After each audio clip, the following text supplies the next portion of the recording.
Hello and welcome. This is BRAD, and today I'm going to be using Inventor to create a spur gear using the circular pattern tool. So this is a method I saw demonstrated, and we've discussed it in class, so I'm going to show you how to do it. So to start with, we're going to create some parameters. So I'm going to go into Manage, and I'm going to go to Parameters. We're going to add two parameters here. One is going to be for the diameter of the gear. So I'm just going to call that diameter, and 1 inch is fine for that. And then we're going to add one for the number of teeth. And we're going to make that 10 teeth. And I want that to be a unitless number, so I'll type in that UL. And I'll come over here and choose unitless for the unit. And there we go. There's our parameters. And so then we're going to create a sketch. So I already had a new part file created, and now I'm going to create the sketch and click on that. We're going to use a circle tool, and I'm going to define the diameter of that circle to be equal to diameter. And so I'll make it that 1 inch diameter I chose earlier. And then we use the circle tool again to create one of my teeth. And so I need this tooth to be equal to the formula diameter times pi, that has to be in uppercase, pi, divided by the 2 times the number of teeth.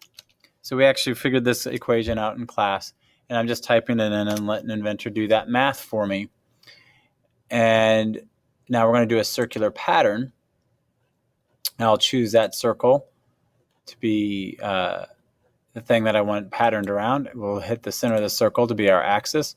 I want for this to be the number of teeth times 2.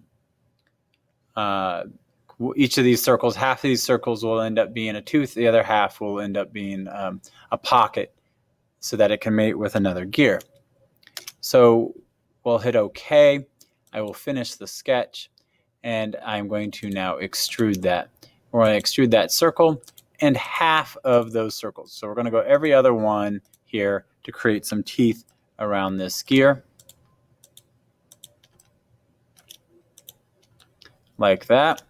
I'll make this, I don't know, 0.2 thick. And okay, so now we still need to go back and create little holes in here for the other, so there's a place for the other teeth to fit in.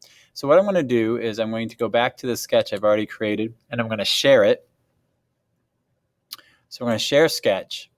So I right-clicked on that, just did a right-click and shared, and my sketch came back.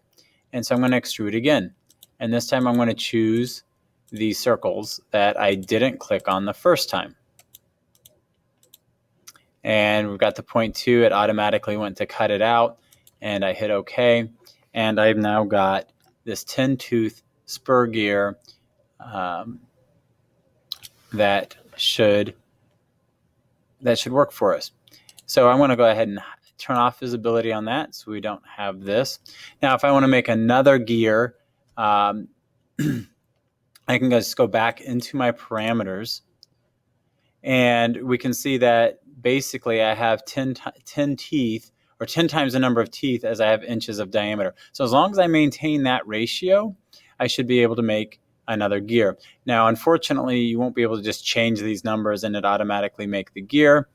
I wish it would. I tried it, it didn't work. But you can save it. You can come back and do this method over again, just making sure that you keep the same ratio of these two numbers, and then they will mate together. All right, so that is that for this. Thank you for watching.